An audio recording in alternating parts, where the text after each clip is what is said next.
Saya bayangkan bahwa partai besar semacam PDIP sebetulnya diam-diam udah bikin survei internal bahwa kalau threshold dihilangkan, calon PDIP itu pasti kalah dengan calon Refli Harun Zainal. Karena suasana udah berlangsung, bahwa orang menganggap bahwa biangnya adalah partai-partai besar ini yang ingin pasang barrier to entry itu kan. Jadi mungkin sekali PDIP juga bikin hitungan bahwa dia pasti kalah. Kalau dia berani kan PDIP kasih aja konferensi pers. Oke, kami partai yang kuat, kami tahu legitimasinya besar dan kami punya cap market, karena itu kami dinolkan pun kami bersedia untuk bertarung. Coba itu diucapkan. Kalau memang betul-betul partai besar dan berkualitas, ucapin itu. Golkar juga coba ucapin itu. Kan itu yang kita tunggu. Kalau mereka bilang mereka bona fide, ya udah bikin parameter yang jujur aja kan. Apa yang ditakutin? Kalau cuma kompetisi dengan 0% itu dia udah pasti menang. Jadi ini soalnya tuh. Jadi secara etis sebetulnya ini partai-partai yang pengecut itu.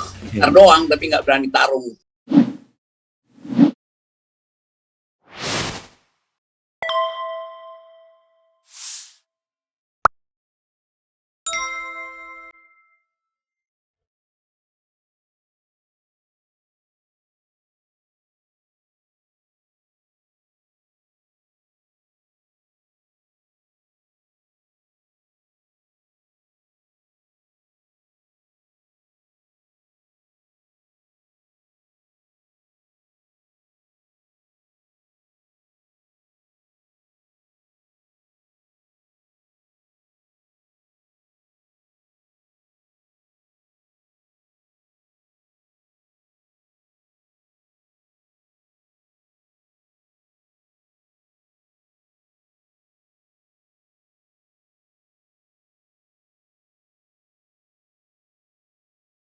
Beberapa hari lalu saya secara lagi ngopi terus datang sekelompok anak muda milenial itu nanya ke saya, apa sih itu presidential threshold itu kan. Lalu saya terangkan dan mereka menganggap bahwa itu memang ide bagus karena kami ingin agar supaya tidak ada batas partisipasi politik. Jadi bayangkan anak-anak SMA ini juga akhirnya tahu kepentingan kita dengan presidential threshold itu untuk membatalkan itu. Itu adalah juga pikiran milenial. Itu saya kagum betul tuh. Bukan sekedar pakar hukum ternyata yang peduli isu ini. Isu ini udah masuk sampai ke taraf pembicaraan anak-anak milenials bahwa Indonesia gagal karena pakai presidential threshold. Bagi mereka, ngapain sih kayak presidential threshold? Mereka bilang begini, kalau kami, Bang Rocky, dia juga panggil saya Bang, nih, anak-anak muda ini. Kalau kami mau bikin partai milenials, kami mau langsung ikut pemilihan presiden. Nggak perlu ditunggu lagi tahun depan. Kami mesti buktikan ikut presidential threshold. Jadi mereka justru yang ingin agar supaya direct demokrasi ini betul-betul dilakukan aja sekarang kan. Jadi itu pentingnya kalau kita ketemu anggota DPR, mungkin anggota DPR kaget-kaget bahwa justru pemilih muda ini atau calon pemilih baru di 2024 yang menghendaki presidential threshold itu nol. Ini kan satu upacara baru di dalam politik kita, bahwa inspektur upacaranya adalah millennials yang memerintahkan supaya presidential threshold nol. Nah, mereka ingin menghilangkan itu. Mereka nggak ingin menghilangkan presiden. Hanya threshold ya. Thresholdnya yang mereka ingin hilangkan. Ya, dan itu masuk akal betul kan? Jadi Bung Rocky ya, kita tahulah bahwa presidential threshold diterapkan memang dalam rangka hal yang buruk sebenarnya. Walaupun di wajah depannya kelihatan baik ya kan, memperkuat sistem presidensil ya kan, bahwa yang namanya presiden harus punya dukungan, yang akhirnya terbukti semua klaim itu tidak benar semua. Intinya adalah bagaimana cara mudah dan murah ya untuk memenangkan kontestasi presiden dengan menjamin bahwa lawan Anda cuma satu saja agar terjadi pilpres, karena kalau calon tunggal belum bisa karena nggak boleh borong semua. Nah sekarang di depan kita Bung Rocky ada DPR yang bisa mengubah itu, ada MK yang bisa mengubah itu, dan saya tidak menyebutkan yang ketiga karena yang ketiga bisa in, bisa ekstra nantinya. Tapi yang dua ini aja. Anda mau masuk jurusan yang mana? Dengan realisme, dengan realitas yang ada? Sebetulnya kita masih memberi benefit of the doubt bagi anggota DPR maupun Mahkamah Konstitusi untuk memperlihatkan bahwa mereka itu adalah promotor demokrasi itu. Kalau itu mereka lakukan, orang akan anggap bahwa Indonesia kendati ada di pintu kebangkrutan secara moral, secara demokrasi. Tapi kalau presidential threshold dihilangkan atas inisiatif DPR ya dengan segala macam cara, atau kemudian Mahkamah Konstitusi mengambil ide judicial activism dan menerima keterangan-keterangan yang pernah disodorkan, tapi kemudian ada novum, ada ada hal baru yang bisa kita ajukan.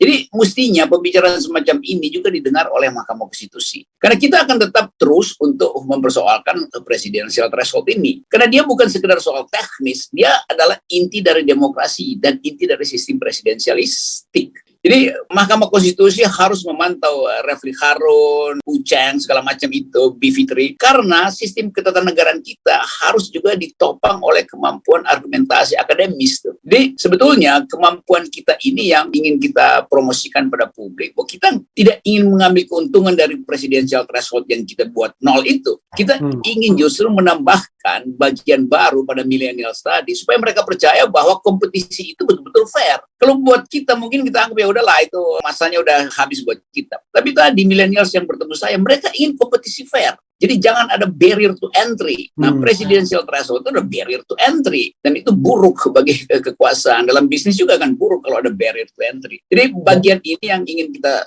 perkuat terus. Kita jadikan ini gerakan nasional anti presidential threshold. Dan saya kira makin tumbuh kesadaran itu. Saya kira DPD udah bagus. Beberapa partai yang tadinya juga masih ragu-ragu seperti PKS dan Demokrat. Saya bertemu dengan beberapa pengurusnya dan menganggap oke, kita akan berjuang untuk presidential threshold. Jadi ini berita baik bukan buat kita, tapi buat demokrasi secara umum.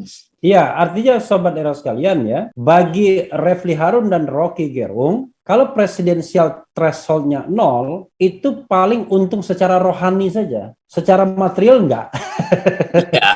Karena kita kemudian merasa paling tidak ikut berjasa dalam memperjuangkan demokrasi kita ya, demokrasi elektoral yang jauh lebih fair. Dan barangkali mudah-mudahan dari pintu sana yang 0% itu bisa muncul pemimpin-pemimpin yang kira-kira jauh lebih lebih baik mungkin ya. Ya, jauh lebih bermutu lah. Kan begitu banyak pemimpin di daerah, juga tokoh-tokoh akademis daerah yang ingin menguji kemampuan dia dibandingkan dengan tokoh-tokoh yang ada di baleho gitu kan. Karena kalau dinolkan itu begitu banyak potensi kita untuk compete. Saya mau jadi calon presiden, Refli Harun mau jadi calon presiden. Tetapi keinginan itu semacam angan-angan aja, karena terantuk pada langit-langit kaca gitu, glass ceiling gitu, yang kita cuma bisa lihat ada kompetisi, padahal sebetulnya itu palsu. Jadi betul-betul kita ingin agar sebuah Mahkamah Konstitusi itu ambil inisiatif untuk melakukan terobosan itu, dan kita akan paksa itu secara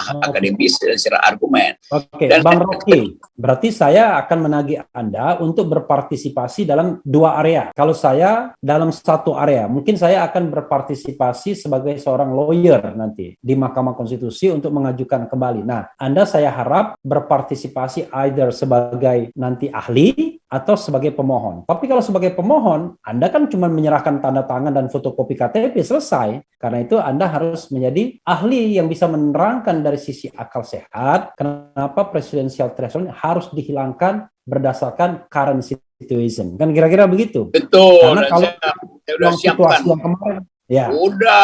Saya udah siapkan PowerPoint, saya udah siapkan grafik-grafik, referensi segala macam itu. Karena sebetulnya kita ingin bagian ini kita selesaikan tahun inilah, supaya nggak ada lagi semacam pekerjaan rumah untuk mereka, untuk elit di depan kan. Karena ini gangguan pencernaan politik kita diganggu oleh threshold ini itu nggak benernya tuh. Bayangkan misalnya nanti kalau dia dibatalkan lagi oleh MK, orang frustrasi dan energi untuk berkompetisi hilang. Keinginan untuk membersihkan negeri ini tuh, ya kita ragu-ragu lagi akhirnya kan. Jadi cuma ini sebetulnya tuh. Tentu korupsi itu ya termasuk PCR gate tuh kita akan lanjutkan. Tapi itu kan teknis yang bisa berubah-ubah tuh. Soal korupsi itu nanti ada kasus lain. Tapi soal presidential threshold itu mesti jadi konvensi ketatanegaraan. Presidential threshold itu adalah temuan paling bagus dari demokrasi, karena itu dia mesti kita jadikan konvensi. Kalaupun belum bisa dijadikan dasar keputusan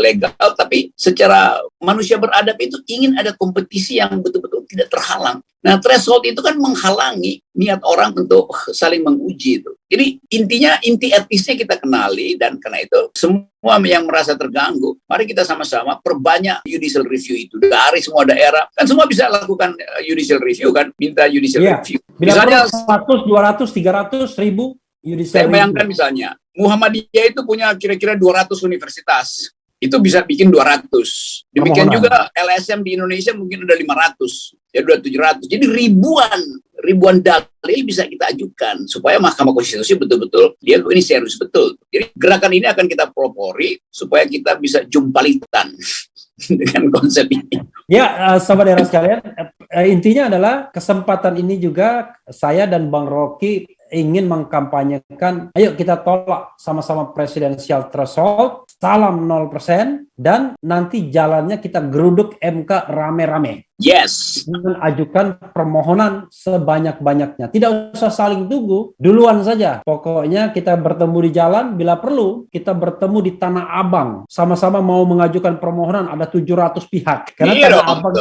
MK sudah dekat itu berarti. Tapi secara keseluruhan, percuma Pak Jokowi bilang, ya kenapa takut pada mural segala macam itu. Pak Jokowi sendiri nggak mau batalkan presiden threshold kan. Dia nggak mau ngomong soal presidential threshold. Padahal di situ intinya tuh. Jadi mestinya Pak Jokowi itu bicara soal-soal yang mendasar, soal presidential threshold, bukan nyindir-nyindir soal mural segala macam. Itu nggak penting-penting amat. Itu besok juga bisa berubah. Lain kalau kita dengar Pak Jokowi tanpa teks dengan tatapan mata yang tajam bicara ke DPR agar supaya DPR ikut mendukung gerakan masyarakat yang dipimpin oleh Refli Harun untuk menghasilkan presidential threshold 0. Nah, itu baru bermutu. Gitu. Begitu. Kalau itu Bang Rocky tidak perlu ngomong ke DPR, bisa langsung keluarkan perpu dia. Cukup mengubah satu pasal itu, yaitu pasal 222 di Undang-Undang nomor 7 tahun 2017. Selesai itu barang. Jadi saya bicara tadi jurusan yang ketiga, perpu. Tapi kita akan berpikir bahwa jurusannya ke MK. Tapi kalau seandainya ini di take over oleh istana, oleh teman-teman kita yang sudah di istana, yang sudah hatam sekolah demokrasi di society-nya sesungguhnya, kalau mereka take over itu kan sebenarnya mereka jadi pahlawan sebenarnya. Ya, paling tidak kita kasih ide pada Pak Jokowi, bikin drama dulu kan. Ngomong di DPR, lalu di ujungnya bilang, kalaupun kalian tidak ingin, saya masih punya satu senjata, itu perpu. Kan begitu kan, supaya jadi headline. Jadi cara gara-gara dulu dengan DPR, supaya kelihatan Pak Jokowi betul-betul paham tentang lika-liku politik gitu. Baru di ujungnya, ancam DPR, bahwa saya presiden mampu memakai pamungkas, itu keluarkan perpu. Hal yang biasa dia keluarkan untuk hal-hal yang menguntungkan dia aja tuh. Kalau menguntungkan kompetitor dia, mungkin dia berpikir 2 kali kan.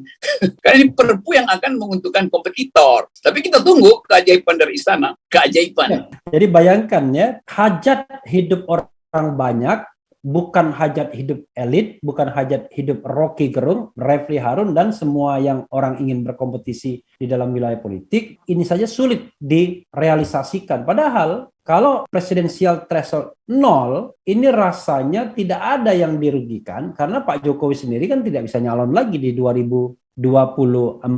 Sementara partai seperti PDIP yang sudah dijamin ada golden ticket, itu juga tidak kehilangan haknya, ya kan, untuk mengajukan pasangan calon. Sekarang memang dia punya hak eksklusif karena sudah lebih dari 20%, tetapi dia kan tidak hilang haknya. Jadi kalau kita hidup bersama-sama dalam politik kewarganegaraan yang lebih beradab, ya, barangkali kan memberikan kesempatan kepada orang dan kita sama-sama berkompetisi itu jauh lebih membahagiakan daripada kita lari tapi kita start 100 meter di depan. Saya bayangkan bahwa partai besar semacam PDIP sebetulnya diam-diam udah bikin survei internal gitu, bahwa kalau threshold dihilangkan, calon PDIP itu pasti kalah dengan calon Refli Harun Channel, kira-kira begitu.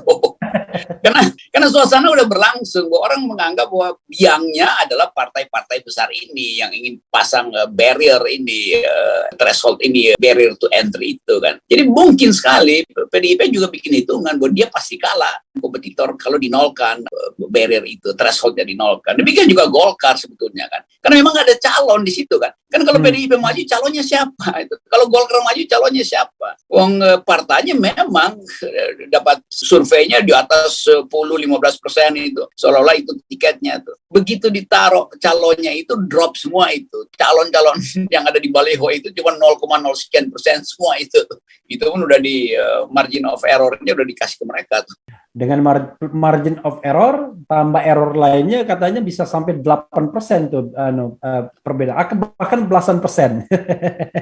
Saya pernah baca katanya, sampai 18% kalau dihitung.